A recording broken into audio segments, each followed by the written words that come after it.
Hi friends, Suzanne here. Welcome to another Monday Makes video. For today's project, I am featuring a new product in the annual catalog called Plenty of Patterns Decorative Masks.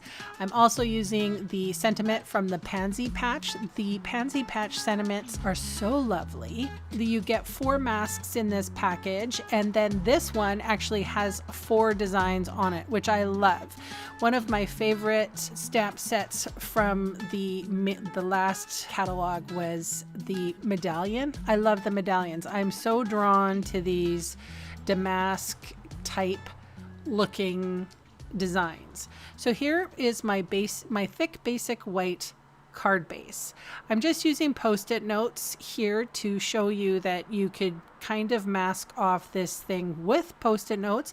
If you have painter's tape or that post-it tape that I tend to use, go ahead and use that if you wish. This is a very affordable card to make. It's very simple too. So the 2 colors I have here are soft succulent.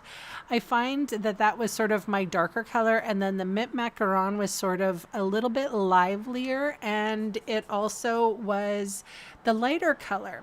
So I am using the same brush. This is a blending brush, and that is my light green. And I found that I didn't necessarily have to wipe off in between because I did want those 2 inks to blend. That's the whole purpose. I had mentioned that I keep my blending brushes sort of not with color families, but with just light and dark colors. So I do find that this is really helpful for that. I wouldn't necessarily put, if I didn't want evening evergreen or shaded spruce or even garden green to mix with these 2 greens, then I would use a different brush. But because these are both light green and I want a beautiful blend. And look at that. Oh my gosh, that's so pretty. I love to create patterns. So you'll notice too that I'm going over the crease or our score line for the back of the card. And on certain things, I actually don't mind going over.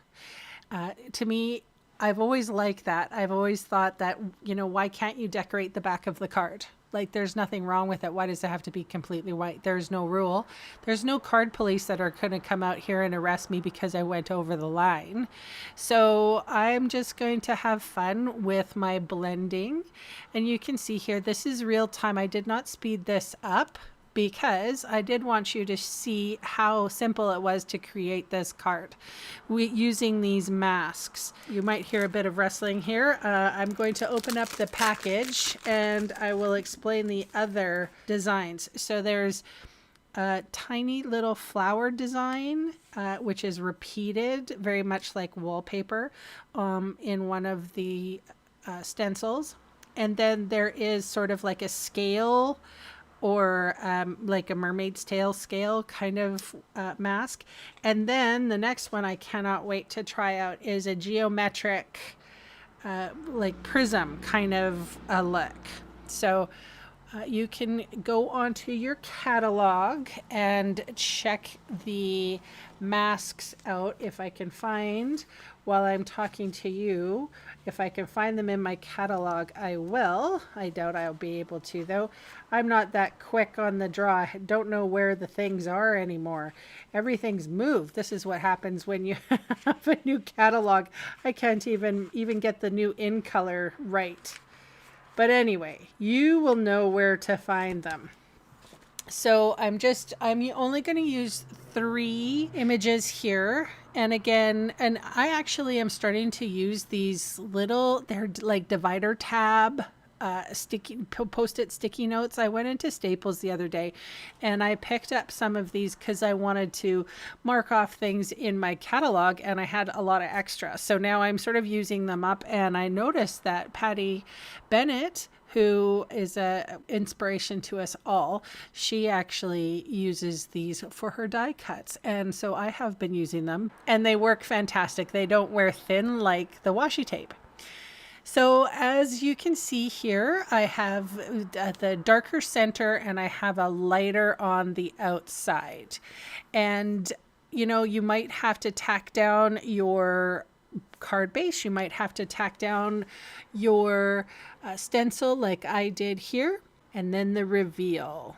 Here it comes. Ta-da! And here, Miss Molly. So some of you said that you enjoy when my kitties come and join us. Molly, the supervisor of Wink of Stella, had arrived. And now she's going to join me with the stamping. So normally I would cut all of this out, but some folks said that they like to see. She's not sniffing the Memento ink. She is just advising that it was the correct color. So I did use the happy birthday sentiment from the pansy patch. And now I'm using these brand new Genial Gems. So these ones are green and they have gold flecks in them.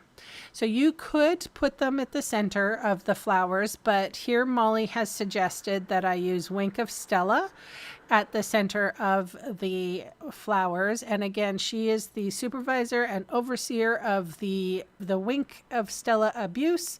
She's just making sure that I do a really good job of coating the center and not going too much over. And this is my share for today. Thank you so much for joining me. You can see all the supplies I used today listed down below in the video's See More section or in the supplies section of the blog. The links will take you to my Canadian online store. So thanks for watching and bye for now.